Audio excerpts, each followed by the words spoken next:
कटप्पा ने बाहुबली को क्यों मारा, ये प्रश्न तो देश में बहुत हुआ।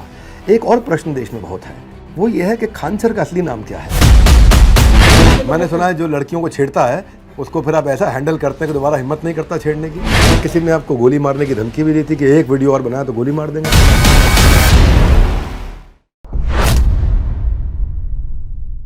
हाँ जी, स्वागत है आपका। मैं Vivek Bindra, founder and CEO बड़ा बिजनेस.com। भाई लोगों, लाइफ अपने आप में एक एग्जामिनेशन हॉल है। हर दिन एक नया टेस्ट, नई चुनौती का माहौल है। हर दिन एक नया टेस्ट, नई चुनौती का माहौल है। लेकिन जो लोग अपनी जिंदगी का क्वेश्चन पेपर बनाते हैं, उनके जवाब सारी दुनिया के लिए एक पावरफुल लेसन बन जाते हैं। नमस्कार, आज फिर से स्वागत करूंगा और आपको नहीं मिलाऊंगा मैं किससे मिलवाने जा रहा हूं, क्योंकि पहले मैं उनके बारे में बताऊंगा। ऐसे लोग जो भारत को बड़ा भारत बनाते हैं, उन्हीं की कहानी हम आप तक पहुंचाते हैं। हमने जब बड़ा भारत की शुरुआत करी थी तो सुपर 30 के गुरु हमारे यहां आए थे, जिनको आप सब जानते हैं। आज लैंडमार्क 25वां एपिसोड और हमारे मेहमान वो गुरु नहीं है, वो गुरुकुल हैं। गुरुकुल भी हैं, गुरुकुल भी हैं। आजकल के बच्चों को बड़ा कूल बनना पसंद है। 17 मिलियन से ज्यादा इनके फॉलोअर हैं। इस समय यूट्यूब में दुनिया का सबसे बड़ा एजुकेशनल चैनल बन चुका है। आज हर वीडियो 1 मिलियन ऐसे जाता है, ऐसे 1 मिलियन जाता है। 42 लाख बच्चों को ये पेड पढ़ा रहे हैं आज। मुझे नहीं लगता कि इससे ज़्यादा बच्चे शायद दुनिया में कहीं पेड बच्चे एक साथ पढ़ते हो। ये केवल टीचर नहीं है, बच्चों के लिए एक इमोशन है। सिखाने में परफेक्शनिस्ट, समझाने में थेरेपिस्ट, द शिक्षा के स्पेशलिस्ट। ज्ञान की खान है आप, स्टूडेंट की जान है आप। खान सर, आपका स्वागत है द बड़ा भारत शो में। धन्यवाद। तो खान सर, सबसे पहले जो मैं आपसे सवाल पूछना चाहता हूं, जिसने मेरे को बड़ा इंस्पायर किया, और वो सवाल ये है कि कोर्स जो आप कर रहे हैं, पहले पेड की बात करते हैं। फ्री तो सब देख रहे हैं, पेड आपका जो लोग नहीं देख रहे हैं उनको बता दें कि आप 200 रुपया में पढ़ाते हैं, 180 दिन, समझो 1 रुपया पर डे, कॉफ़ी के खर्चे से कम। इरादे आपके नेक हैं, तभी कीमत ₹1 है। हाँ? तो मतलब ये है कि एक फेमस सेइंग है कि आपके जो कोर्सेज है खान सर, वो इतने सस्ते हैं कि कंपटीशन पैदा नहीं हो सकता है। तो इतने सस्ते कोर्सेज आपने लॉन्च कैसे किए? देखिए, हमको लगता है ना कि जिसे जिंदगी जीने के लिए ऑक्सीजन जरूरी है, वैसे एजुकेशन भी बहुत जरूरी है। भारत को विश्व गुरु कहा जाता था, हमारी संस्कृति पूरी दुनिया में जानी जाती थी। तो हम लोग इसको खोते जा रहे हैं। रीजन क्या है कि एजुकेशन बहुत महंगा हो गया है। तो हमको ना ये एक छोटा सा हिस्सा दिखता है कि हम पढ़ा रहे हैं, लेकिन ये एक वो फौज तैयार हो रही है ना, जो भारत को वो पुराना गौरव दिलाएगी।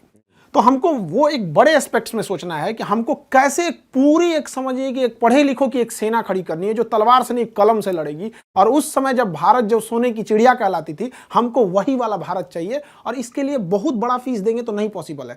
हमको चाहिए कि वो एक ठेला वाला, रिक्शा वाला जो है, जिसके पास कुछ नहीं है पैसे, 1 रुपये में पढ़ाएंगे। 1 रुपये भी पढ़ सकता, वो भी नहीं है तो वो भी आए तो भी पढ़ाएंगे हम उसको। लेकिन तुम हमारी भारत की जो भारत निर्माण की जो सेना है, उसमें पीछे नहीं रह सकता है। इस भारत निर्माण के हर सैनिक के हाथ में एक कलम होगा। बड़े संघर्षों से निकले आप, आपके ऊपर भी आया और मैंने सुना परिवार पे भी आपका काफ़ी संघर्ष रहा बचपन में। आपने मतलब फिर भी कहते हैं कि जीवन में का सबसे बड़ा गुरु ठोकर है। खाते जाओ सीखते जाओ, खाते जाओ सीखते जाओ। तो आपका बचपन बहुत मुश्किलों में गुजरा। पिता के पास स्टेबल जॉब नहीं थी, चीज़ों का अभाव था, पेंसिल तक आपको आधी करके दी जाती थी और कुछ सादे पन्ने आपको मिलते थे तो माँ उनको जोड़ करके सिल करके दिन में हम लोग बटोर के लाते थे। घर के आगे कॉलेज था, तो वो जो कुछ के किताब जो फेंक देते थे कॉपी, तो उसमें जो सादा रहता था उसको फाड़ ले आते थे और उसको सिल के मम्मी दे देती थी। और उसको हम लोग ना कॉपी चेक कराने नहीं ले जाते थे, क्योंकि स्कूल वालों का एक स्ट्रेटजी होता है कि कॉपी मेरे यहाँ से खरीदो, ये तो कॉपी ही नहीं है, सिली हुई है। तो पीट देते थे लोग कि क्यों नहीं लाए। तो पिटाना ही ठीक था। वहाँ लेते तो बैन कर देते कि भाई तुमको कॉपी लेनी ही पड़ेगी। और आप आर्मी ज्वाइन करना चाहते थे, ज्वाइन नहीं कर पाए? मेरा हाथ ये अजीब डिजाइन का है। मतलब हमको बस आर्मी ही चाहिए थी और कुछ भी नहीं चाहिए। हम जब 10th में पढ़ते थे तो जो एनसीसी में गए थे, तो शूटिंग जब दिया गया, बहुत बेहतरीन शूटिंग किए। तो जो कर्नल साहब थे हम लोग के, उस समय जो कर्नल थे, कर्नल उदय सिंह राठौर, हम लोग के सीओ साहब थे वहाँ पे। वो बुलाए, करेगा क्या तू आगे? आर्मी वालों की भाषा ही बहुत स्टिक होती है। तो हम उन्हीं को देख के कहें कि यही बनना है हमको। तो बाद में एनडीए वगैरह जाना था, तो काफ़ी मेडिकल टर्म्स उसके हार्ड होते हैं, तो वहाँ सक्सेस नहीं हो पाया इनमें। और ऐसे चीज़ों में आप छटिएगा जो कभी सही भी नहीं हो सकता है, तो फिर वहाँ जाना कोई मतलब नहीं बनता। फिर बाद में एजुकेशन टीचिंग में चले। तो सीबीएसई आपने 10वीं इंग्लिश से किया, अच्छा, और 12th आपने हिंदी से किया। बाद में एनडीए मेडिकल फिट होने के कारण गए नहीं, और बीएससी करने के बाद आपने एमए ज्योग्राफी में किया। तो मैं देख रहा था कि बार बार आप बदल रहे थे, बार बार प्रोफेशनल डायरेक्शन बदल रहे थे, और करियर में आपने कई दफ़ा चेंजेस किया और बाद में आप मास्टर जी बन गए। आज आप सिखा रहे। लेकिन आज 25 साल से उम्र के कई कम उम्र के बच्चे हैं, आप अपने अनुभव से उनको क्या कहना चाहेंगे कि वो अपना करियर कैसे चूज करें? सबसे बड़ा चीज़ हम एक चीज़ कहेंगे ना, जो चीज़ कर सकते हैं ना वही करना चाहिए। कई लड़कों को देखते हैं उनका दिमाग माइंडसेट बिजनेस का है, जबरदस्ती घुसे जा रहे हैं इधर में, वो भी सही बात नहीं है। अब किसी का बिजनेस में घुसाड़ दिए, उसको पढ़ने का शौक है, तो पहले उनको पता होना चाहिए। हमको पता था कि अगर हम इंग्लिश मीडियम में रह गए रहते तो कुछ नहीं कर पाते। हम सीबीएसई पर तो मजाक के हिसाब से बोल देते हैं कि सीबीएसई, अदरवाइज हमको ना वहाँ 10% समझ में आता था, बट स्टैंडर्ड एकदम बढ़िया टाई वगैरह सब रहता था। पर शुरुआत में आपने एक बच्चे से शुरू किया था पढ़ाना, और वो बच्चा बहुत निकम्मा था हमने सुना, और बाद में वो बच्चा क्लास में टॉप करने लगा। बड़ा भारत शो में हमने कई शिक्षक बुलाए, हमने अलग पांडे जी बुलाए, आनंद सर बुलाए, अमन धत्तरवाल और आज खान सर हमारे साथ में हैं। तो कठिन सब्जेक्ट भी लोग आसान कर रहे हैं, ये वो सारे टीचर्स हैं, और आप भी कठिन सब्जेक्ट को बहुत आसान करते हैं। पर दूसरी तरफ स्कूल कॉलेज में आज भी रट्टे की बातचीत हो रही है, भले टॉपिक समझ में आए ना आए। तो आपको क्या लगता है क्या कमी है एजुकेशन सिस्टम में? आपको आज एजुकेशन सिस्टम समझाना है मुझे, एक लाइन में अगर आप ये समझाएं कि एजुकेशन सिस्टम में ये कमी दूर होनी चाहिए, बहुत जरूरी है, क्योंकि शिक्षक ये ठीक से नहीं समझ रहे हैं। तो शिक्षक के बारे में क्या कहना चाहेंगे? देखिए, शिक्षा से आप रोजगार पा सकते हैं, बट ये रोजगार का अवसर नहीं होना चाहिए। आपके अंदर वो क्वालिटी है कि आप शिक्षक बन सकते हैं तो ही जाइए, प्लीज। हम सबसे कहते हैं, आप पैसे के लिए जा रहे हैं तो ये आप भविष्य के साथ खेल रहे हैं, बच्चों के भविष्य के साथ नहीं, इस देश के भविष्य के साथ। ये देश एक ट्रेन है जिसके चक्के के रूप में वो विद्यार्थी है जो अपने घरों में बैठा हुआ है, आप उसके साथ नहीं खेलो। आपको वो पैशन होना चाहिए। आपका 10 काम छोड़ के अगर आपको लगे कि नहीं, अगर बोला जाए कि अगर आपको आज लास्ट डेट है तो आपको ये होना चाहिए कि जो चीज जाने है उसको धड़ल्ले से फेंक दीजिए स्टूडेंट के पास, जाओ भाई अब जा रहे। तो ये डेडिकेशन होना चाहिए वहां पे। पैसे के लिए होगा तो ये क्वालिटी गिरेगी।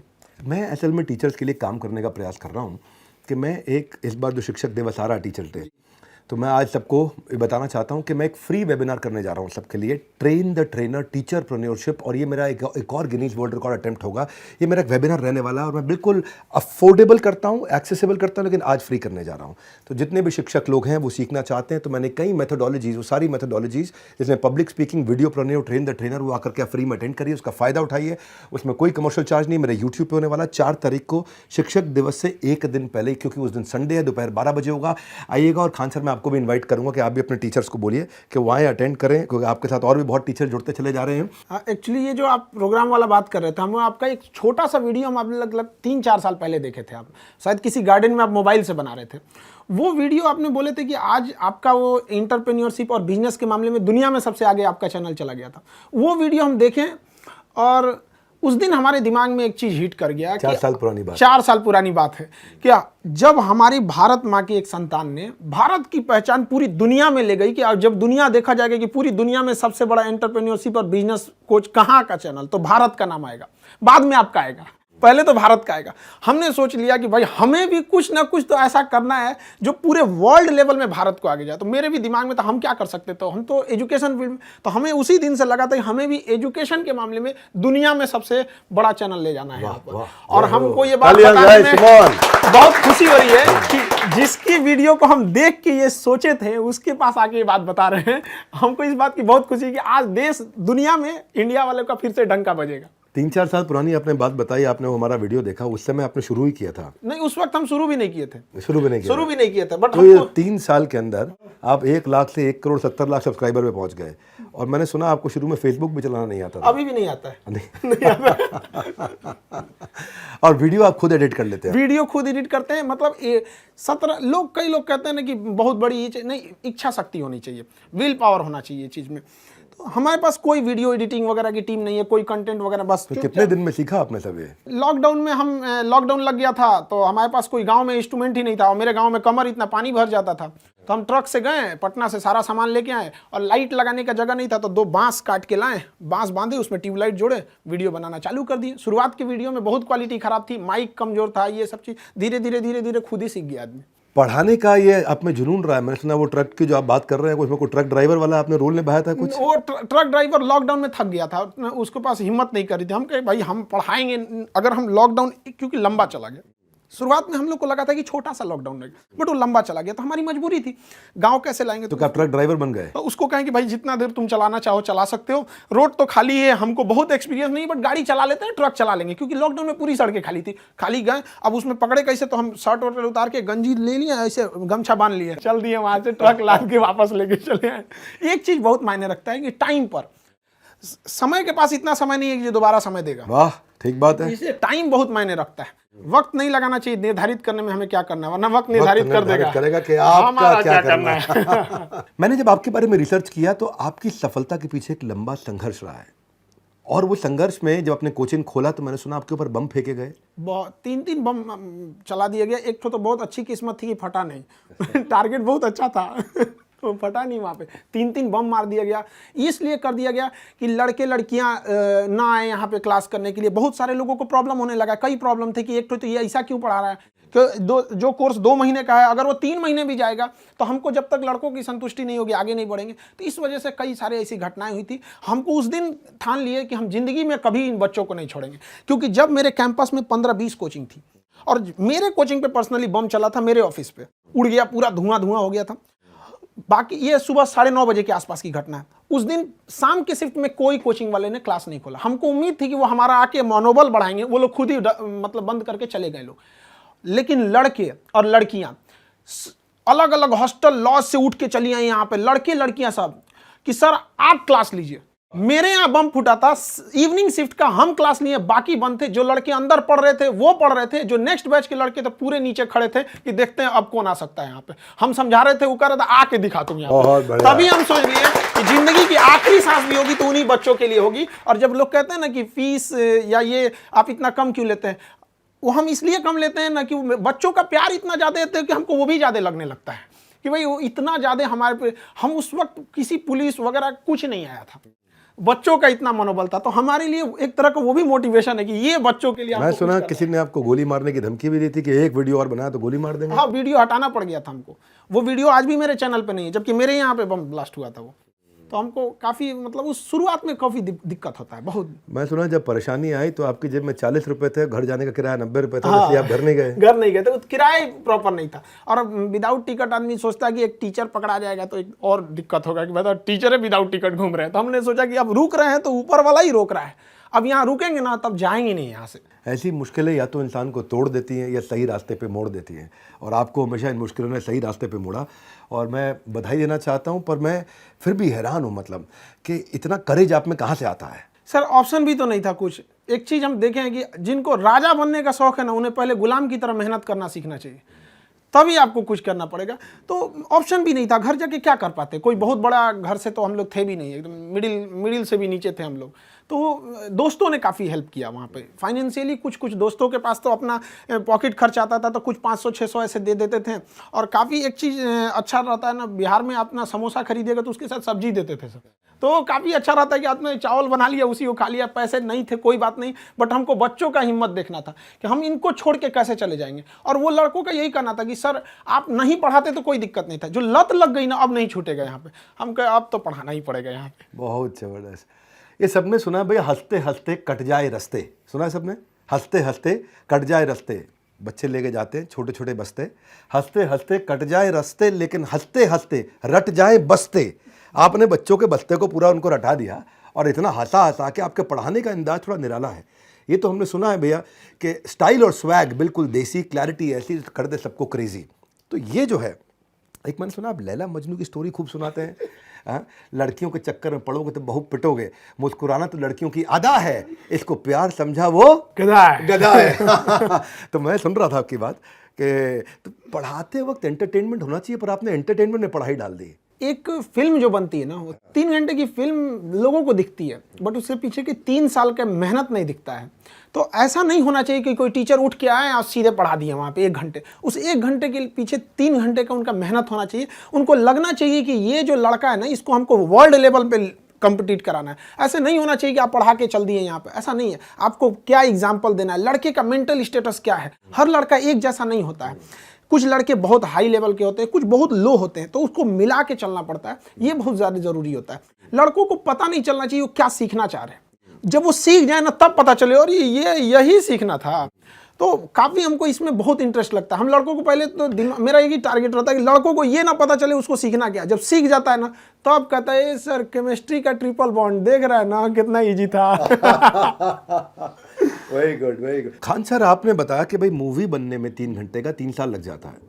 अब 3 घंटे का मूवी बनने में 3 साल लगता है, उसमें इतना विजुअलाइजेशन, इतना तैयारी होता है। तो खान सर को जब 1 घंटे का क्लास लेना होता है तो उसके पीछे क्या प्रिपरेशन होता है? और कैसे प्रिपेयर करते हैं, क्योंकि आपके कंटेंट में तर सुपर फास्ट एक्सप्रेस और इतनी स्पीड से आप बोलते जाते हैं और इतना कंटेंट इतना जाता है, आपका वर्ड्स पर मिनट, मैं सोचता हूँ मैं तेज बोलता था, आपसे मिलने के बाद हमको लगा भाई कुछ सीखना पड़ेगा करके। तो ये क्या तैयारी करके रखते हैं कि ऐसा निकलता है आपके यहाँ से, जैसे मतलब कभी आदमी भागता हो तो उसके शरीर से पसीना निकलता है, आप और हम लोग भागते तो कंटेंट निकलता है। तो वो तैयारी क्या करते हैं, प्रिपरेशन, चुटकुला कैसे डालते हैं, चुटकुला पहले सोच के आते हैं, वही ऑन द स्पॉट प्लान करते हैं? हम लोग जब स्टूडेंट लाइफ में थे ना, तो हम लोग पढ़ने में एकदम बेवकूफ़ थे। मतलब 40 लड़कों के स्टूडेंट में 37 रैंकिंग आती थी। अब बहुत हालत ख़राब था, कभी कभी ऐसा लगा कि मतलब अब हम लोग के बस का पढ़ाई नहीं है। तो एक चीज़ हमको समझ में नहीं आया था, साइंस या कुछ चीज़ें ऐसी थी जो उसको समझ में नहीं आ रहा था।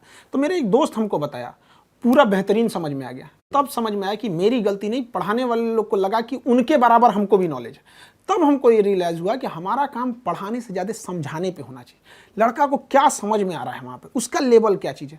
तो शुरुआत में काफ़ी मेहनत हुआ था कि कभी 2-3 लड़कों को समझाते थे कि तुम समझा कि नहीं समझा। हम खास करके उस फील्ड के इंसान को समझाते थे जिसको कोई लेना देना नहीं। अब जैसे क्वांटम फिजिक्स पढ़ाना है तो किसी नॉर्मल इंसान को लो जिसको फिजिक्स से कोई लेना देना नहीं, हल्का भी इंटरेस्ट आ रहा है, मतलब थोड़ा ठीक ठाक जा रहे हैं आप। तो कोशिश यही रहती है कि पढ़ाई उस इंसान को भी पढ़ा दिया जाए जो 20 साल पहले पढ़ाई छोड़ चुका है और उसके अंदर ललक जग जाए कि हमने क्यों छोड़ा था। मेरा प्रश्न ये भी है साथ में, अप्रोच और मानसिकता के अलावा आपसे मैं ये भी जानना चाहता हूँ, कंटेंट कैसे बनाते हो आप? कंटेंट धीरे धीरे एक इकट्ठा होता है। अचानक कोई सोचेगा विवेक बिंद्रा बन जाए, कहाँ से होगा? आपके पास ये कंटेंट एक दिन में तो आया नहीं यहाँ पर। ये तो एक धीरे धीरे ना एक बिल्टअप होते रहता है। स्कूलिंग लाइफ में थे, फिर कॉलेज लाइफ में थे, हमको लगा कि नहीं ये टीचर इस चीज़ को ऐसे नहीं ऐसे समझाते तो और अच्छा से समझ में आता। तो कई बार ऐसा होता है क्लास खत्म होने के बाद ना लड़के को जब लगता था कि थोड़ा सा फंस गया है तो वो ना एकदम टेंशन फ्री हो जाता, अरे हमको कोई दिक्कत नहीं, क्लास के बाद हम खान से पूछ लेंगे।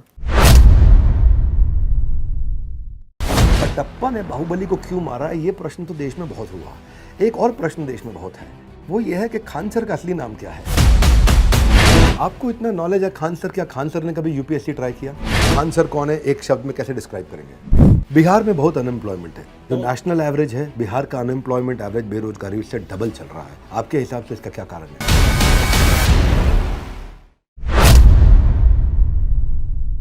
मैंने एक बच्चे का इंटरव्यू देखा कि वो गांव से आया। अच्छा, वो बच्चा जो है आकर के एनटीपीसी की कुछ तैयारी कर रहा था, घर वाले 3000 रुपये महीना दिए, 1500 रुपया जो है जिसमें उसका किराया निकल जाए और आप खाली 250 में पढ़ा दें और 1250 में वो घर भी चलाए। तो ये जो आपने किया, इतनी मुश्किलों में आप बच्चे को, जहाँ इतना अभाव है वहाँ पे भी आप इतना बड़ा करना चाह रहे हैं। आप ऐसे बच्चों को आज कोई इंपॉर्टेंट अगर एक मैसेज देना चाहें, भाई ये तो मैंने अभी करी तारीफ, लेकिन मैं आपसे मैसेज मांगूं तो क्या मैसेज देना चाहेंगे आज आप बच्चों को बड़ा भारत प्लेटफॉर्म से? नाम ही है इसका बड़ा भारत प्लेटफॉर्म। हर स्टूडेंट को ना इतना जी जान लगा के मेहनत करना चाहिए ना कि उसकी सफलता से केवल उसका परिवार नहीं बल्कि पूरा देश गौरवान्वित होना चाहिए। आज अब्दुल कलाम, विवेक बिंद्रा जैसे, स्वामी विवेकानंद जैसे लोगों से केवल उनका परिवार प्रभावित नहीं है, पूरा देश प्रभावित है। तो उसकी मेहनत उस तरह से होना चाहिए कि उसको देश को प्रभावित करना है। ऐसा नहीं कि 1 घंटा पढ़ लिए या कर लिए, तो उनको पूरी मेहनत करना चाहिए। और ये जो डिस्ट्रैक्शन की बात कर रहे हैं, उनको ऐसे चीजों पे ज्यादा ध्यान देना चाहिए जो उनके काम लायक चीजें। बहुत सारी चीजें ऐसे एंटरटेनमेंट के तौर पे है लेकिन वो काम लायक चीजें, तो इस सब चीजों पे ध्यान देना चाहिए और हमेशा देश के बारे में सोचना चाहिए। ग्लोब पे हमारे काम का कोई इफेक्ट पड़ रहा है या नहीं पड़ रहा है। मैंने सुना है कि आप एक स्ट्रिक्ट टीचर भी हैं और कभी कभार थोड़ा मतलब देखिए, हमारी एक चीज सिद्धांत है, किसी चीज में ना बेस्ट मारेंगे। अगर पढ़ाएंगे ना तो बढ़िया से, पीटेंगे तो बढ़िया से, बदमाशी करेंगे तो बढ़िया से।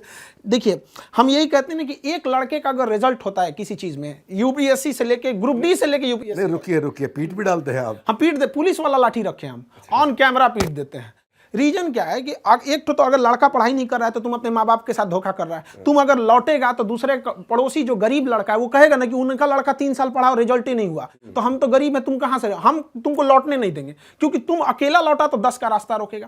और लड़कियां जो है ना, वो एक एग्जाम से तो लड़ती हैं, दूसरा बेचारी परिवार और समाज से लड़ती हैं। गांव वाले पढ़ने नहीं भेजना चाहता, उनको ये आके यहाँ पे छेड़खानी करेंगे लोग, अलग से रूम रखे इन लोग के लिए। तो मतलब आपको डर नहीं लगता कि बच्चा कहीं आपसे आकर के बाद में बाहर बदमाशी करे, अरे हमको मारा, छोड़ेंगे नहीं खान सर को? बम मारा, अब इससे बड़का क्या होगा? अब कुछ नहीं, बस हम इतना चाहते हैं कि जो स्टूडेंट हैं उनको खाली हाथ नहीं लौटने देंगे।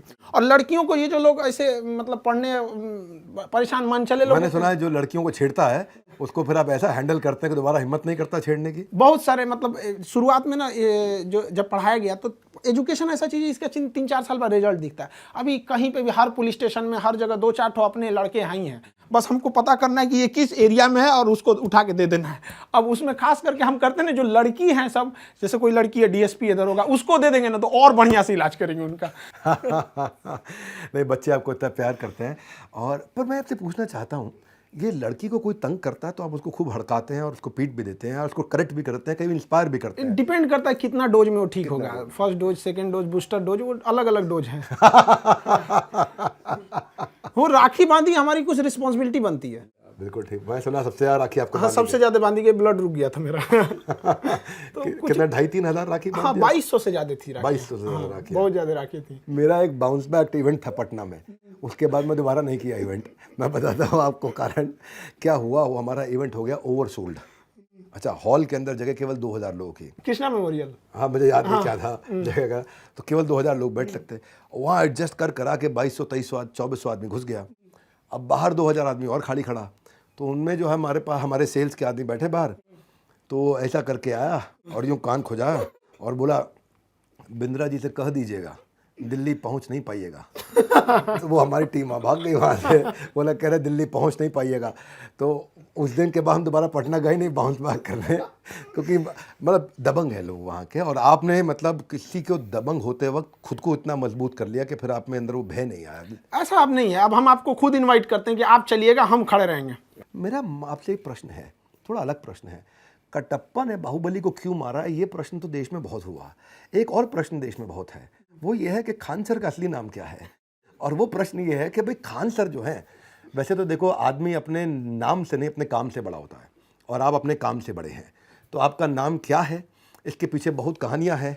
अब जो कहानी आप बताना चाहेंगे, आज हम वो कहानी सुनना चाहते हैं। देखिए, हम एक नॉर्मल से जब शुरुआत में थे तो एक लड़का था, तो उस क्लास को ही हटाना पड़ा जो था। बाद में 5-6 लड़के आए पढ़ने के लिए, तो धीरे धीरे लड़के अचानक बढ़ने लगे। तो एक कोचिंग वाले ने ऐसे नाम दे दिया खान सर। और बहुत सारे लोग अलग अलग नाम से बुलाते हैं। कोई अमित सिंह बुला दिया, कोई खान सर बुला दिया, और कोई जालिम खान बुला दिया। किसी को जो मन वो बुलाना है बुला सकते हैं। बात ये नहीं है कि नाम क्या चीज़ है, बात ये कि हम अपने देश को प्रेजेंट करना चाहते हैं। हमारा मेन मकसद है कि हमें जाति धर्म से मतलब नहीं है। हमारी एक सिंगल सी एंटिटी है, एक पहचान है कि हम एक हिंदुस्तानी है, बस एनफ है। यहाँ पर आपकी हर बात सुन के लगता है आप एक देशभक्त हैं।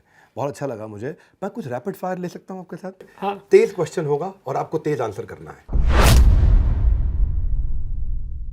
तो आपकी कहानी पर क्या कोई बायोपिक बननी चाहिए, कहीं बात हो रही है? कुछ लोग आए थे, बात कर रहे हैं। हमको मतलब बहुत ज़्यादा फिल्मों का आइडिया नहीं है, इसलिए हम नॉर्मल बात कर दी उनसे। ठीक है, देखा जाएगा। आप पढ़ाते वक्त इतने बेबाक रहते हैं, तो क्या कभी माता पिता ने गुस्सा करके आपको डांट लगाई? कभी कभी मम्मी थोड़ा सा चिंता में रहती है कि बाबू ये सब कुछ भी काहे बोल देता है तुम। खान सर कौन है, एक शब्द में कैसे डिस्क्राइब करेंगे? हिंदुस्तानी। आपकी सबसे बड़ी स्ट्रेंथ क्या है? कितना भी कुछ हो जाएगा, हम अपने लक्ष्य से नहीं हटेंगे। आपकी सबसे बड़ी कमजोरी क्या है? कमजोरी में थोड़ा इमोशन हो जाता है। स्टूडेंट को देखते हैं तो हमको कभी कभी दूसरे के इमोशंस में ना ऐसा लगने लगता है एक कि मेरा ही प्रॉब्लम है, तो अपना काम छोड़ के सोचते हैं पहले इसका सॉल्व कर दे। तो एक लेवल तक ये ठीक रहता है। इमोशन ज़्यादा हो जाते हैं। क्या खान सर को कभी झूठ बोलना पड़ता है? लाइफ में ना कई बार आपको ना किसी के अच्छाई के लिए झूठ बोलना पड़ता है। तो बहुत बार ऐसा झूठ बोलना पड़ता है। क्या खान सर एक स्पिरिचुअल पर्सन है? हाँ, स्पिरिचुअल हैं, मतलब धार्मिक हैं, बट हम मेरे दो लाइफ, एक है अपने पर्सनल लाइफ, हम किसी से मतलब ज़्यादा शो ऑफ नहीं करते। आप दूसरों को डिस्ट्रैक्शन को दूर कर रहे हैं। अभी डिस्ट्रैक्शन दूर करने के लिए अच्छा मैसेज दिया। क्या खान सर खुद कभी डिस्ट्रैक्ट होते हैं? एक एज होता है डिस्ट्रैक्शन का। जिस एज में हम लोग थे डिस्ट्रैक्शन के, उस एज में ना इतनी ज़्यादा प्रॉब्लम्स थी ना लाइफ में कि वो खुद ही अपने आप में एक टॉर्चर था। कोई मतलब क्यों आपके पास कोई आएगा, आपके पास कुछ रहेगा ही नहीं। तो अब खाली घर में कभी चोरी तो हुई नहीं है। तो एक वो सर्टेन, अब बहुत अच्छा हुआ, ऊपर वाले से हम दुआ मांगते हैं कि जिस एज में डिस्ट्रैक्शन होता है उस एज में इतनी प्रॉब्लम आई थी कि वो एज उसी प्रॉब्लम्स को दूर करते करते ख़त्म हो गया। आपके कितने बच्चों ने अभी तक कोई सरकारी एग्जाम क्लियर किया है? हम तो सरकारी एग्ज़ाम की अगर बात करें तो शायद ही कोई डिपार्टमेंट होगा जहाँ के नहीं होंगे, क्योंकि एक्चुअली क्या है कि 4-5 साल से पढ़ाने, जैसे जिसको आज पढ़ाएंगे वो तो 2 साल बाद जाएगा। तो इसका एजुकेशन का ना टर्म थोड़ा सा लंबा होता है, तो कम ओ बेस हर डिपार्टमेंट में। आपको इतना नॉलेज है खान सर, क्या खान सर ने कभी यूपीएससी ट्राई किया? हमको बस जाना था तो एनडीए में, तो बस और कहीं सपना ही नहीं देखे थे। बंदूक चलाने का शौक, हर टाइप का बंदूक। इवन अगर आप गौर कीजिएगा या लोग जो गौर किए होंगे, जो चीज़ सेना से रिलेटेड रहती है ना, वो हम बहुत डीप से अंदर बता देते हैं। कई बार ऐसा होता है ना कि ऊपर से कुछ लोग कॉल करते हैं, खान साहब इतना डिटेल मत बताइए। तो अब क्या होता है ना कि कुछ चीज़ें बता के उन लोग को भेज देते हैं, देखिए तो ठीक ठाक है ना, कहते नहीं इस चीज़ को काट दीजिए। बिहार में बहुत अनएम्प्लॉयमेंट है, जो नेशनल एवरेज है बिहार का अनएम्प्लॉयमेंट एवरेज, बेरोजगारी उससे डबल चल रहा है। आपके हिसाब से इसका क्या कारण है? बिहार में स्किल्ड की प्रॉब्लम है। वहाँ जैसे कोई आता है काम करने के लिए, वो ये बोलता है कि हमको काम चाहिए, वो उसे बोलना चाहिए कि हम ये काम जानते हैं, क्या ये वाला है कि नहीं आपके पास।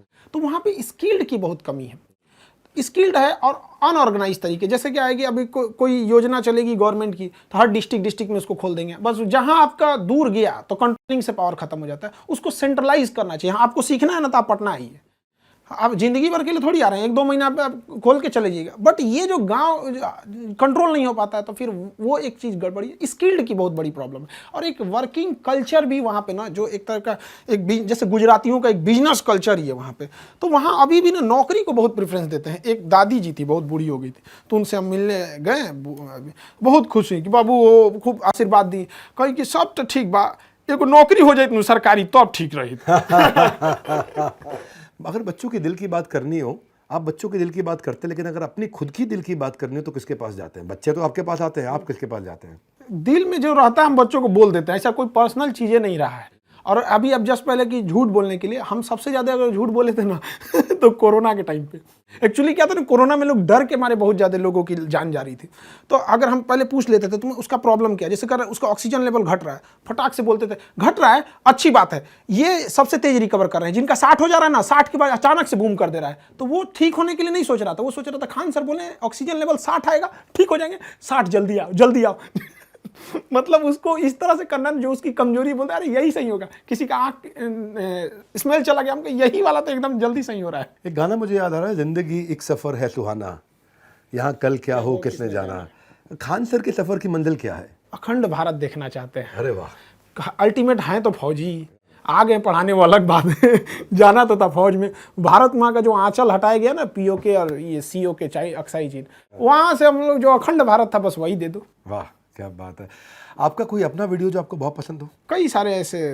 अब अचानक अपने वीडियो में कैसे, अब जो इतना आदमी बोल देता है, रिसर्च कर देता है कि इंटरेस्ट है उसमें से हट जाता है। कोई मेरा ऐसा वीडियो जो आपको बहुत पसंद हो? दुनिया आपको क्यों जाने, वाई पीपल नो यू।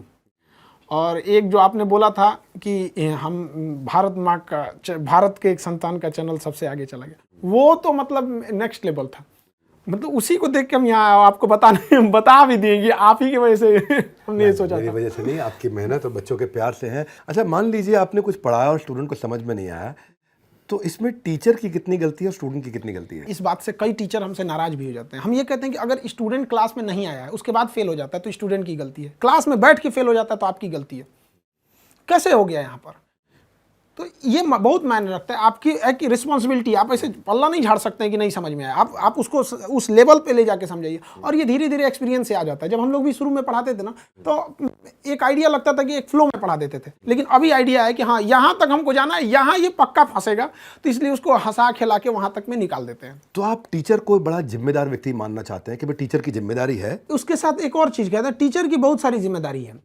आपको ये सोचना, आपको दिमाग से ये हटा देना चाहिए कि आपकी पर्सनल लाइफ से बहुत बड़ा नहीं। आप टीचर बन गए ना, तो आपको आपकी लाइफ से स्टूडेंट को कनेक्ट करना है। अब पता चला हम यहाँ से एक तो आधा बाल इधर रंग दे, आधा इधर रंग दे, कहें कि मेरी पर्सनल लाइफ है, तो काहे को टीचर बन गया? आपको पर्सनल लाइफ में जाइए ना, फिल्मी दुनिया में यहाँ पे नाचे गाएं। ये मतलब एक कंट्रोल में रहना चाहिए कि आपसे लोग इंस्पायर हो रहे हैं। आप यहाँ आए हैं तो आपकी एक जिम्मेदारी बनती है। सिलेबस के बाद भी एक ऐसी जिम्मेदारी है जो लाइफ टाइम उसको सिखाना है। सर्वांगीण विकास होना चाहिए उसके पास, ताकि उसको लगे कि हाँ ये हिंदुस्तान से पढ़ के गया है। कंट्रोवर्सीज भी हो रही हैं, तो लोग कई बार आपको बुराई भी करते हैं, और इतनी सारी कंट्रोवर्सीज हुई होंगी आपके साथ। कोई ऐसी कंट्रोवर्सी जिसने आपका दिल दुखाया हो? एक बिना मतलब की कंट्रोवर्सी हो गई थी, जो इंडिया से उसका कोई टॉपिक नहीं था। एक्चुअली एक टॉपिक चल रही थी, फ्रांस के राजदूत को बाहर निकाला जा रहा था।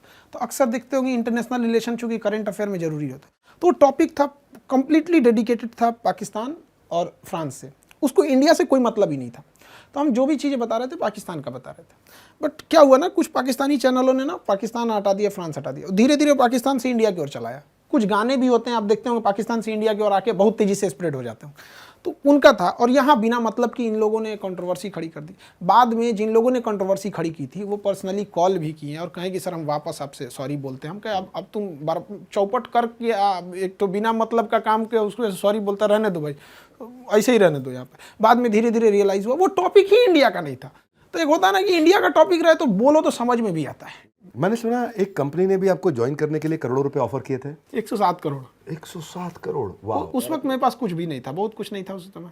आपने मना कर दिया? हाँ। क्यों मना किया आपने? उनके पास जाने का मतलब ये हो जाएगा कि आप अपनी फीस को बढ़ाइए, जो 200 रुपये की फीस है उसको 2000 करिए, फिर जाके 10,000 करिए। लड़का तो पढ़ेगा, अब जैसे मान के चलिए किसी को खानसा से पढ़ना है तो 200 की जगह हम उसको 500 भी करेंगे तो क्या थोड़ा सा कहेगा कि सर नहीं बढ़ाइए, फिर तो पढ़ेगा ही वहाँ पे। तो ये चीज़ें थी उनका कहना। हम कहते कि नहीं, फ़ी अगर 200 ही रहेगा तो कोई दिक्कत नहीं, फ़ी वो बढ़ाएंगे, कहेंगे सर हम आपको 107 करोड़ देंगे 200 रुपये की फीस में। हम कहें नहीं चाहिए। तो चला तो आप एडटेक फर्म ही रहे हैं, टेक्नोलॉजी बेस्ड एजुकेशन दे रहे हैं, 42 लाख बच्चे आपसे पढ़ रहे हैं, 200-250 रुपये आप 180 रुपये कुछ ले रहे हैं उनसे। तो अब आए थे अलग पांडे जी, वो भी फंडिंग ले ही गए, 7,500-8 हज़ार करोड़ की इनकी जो है आज कंपनी हो गई है। तो खान सर फंडिंग लेंगे नहीं लेंगे? एक्चुअली क्या है कि जब हम लोग यूपीएससी वाले सेगमेंट में जा रहे हैं ना, तो वहाँ बच्चों को हमको एकदम प्राइम फैसिलिटीज़ देनी है। मतलब वो चीज़ जो उसके पास नहीं है, ऐसा फील देना है ना कि वो आने के बाद वो उसको लग गया कि अब मेरा तो भाई हो गया वहाँ पे। तो वहाँ पे अगर इस टाइप का अगर कुछ लगेगा तो आदमी आगे सोचेगा, क्योंकि लड़कों को इंफ्रास्ट्रक्चर, गांव के लड़कों को ना हमको वो फील देना है ना कि उसको इंफ्रास्ट्रक्चर उसको लग जाए कि ये चीज़ इसके सिवा कहीं नहीं मिल सकती थी। मतलब 2 से 3 लाख में मिल रहा है हमको, वो मामूली मतलब जब जैसे 2 लाख 2.5 लाख फीस को आप 8-10 हज़ार तक सप्रेस करेंगे, उससे ज़्यादा तो वो सप्रेस भी नहीं हो पाएगा। कोई भी पढ़ा लिखा सोचेगा तो इससे ज़्यादा क्या सप्रेस हो पाए, तो उस टाइम पे हो सकता है कि ज़रूरत लगे। But at the last and यही है कि एक गांव के लड़कों को भी हमको जहां तक जाना मिशन आप नहीं हिलाना चाहते हैं, मिशन के लिए जरूरत पड़ेगी तो पैसा उठाएंगे भी, लेकिन मिशन नहीं हिलाएंगे। मिशन नहीं। आज खान सर के इस इंटरव्यू को मैं चाहूँगा कई बच्चों ने देखा होगा, इसको बाकी बच्चों तक पहुंचाएं ताकि वो और इंस्पायर्ड हों।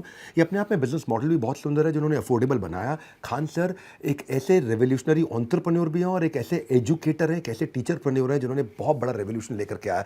मैं चाहूँगा इस मैसेज को आप सही आदमी तक, सही व्यक्ति तक जरूर पहुँचाएं, सही बच्चों तक जरूर पहुँचाएं। और बस थोड़ा सा और इंतजार, आ गया एक और बड़ा बुधवार। अगले बुधवार आपसे आकर के फिर मिलेंगे।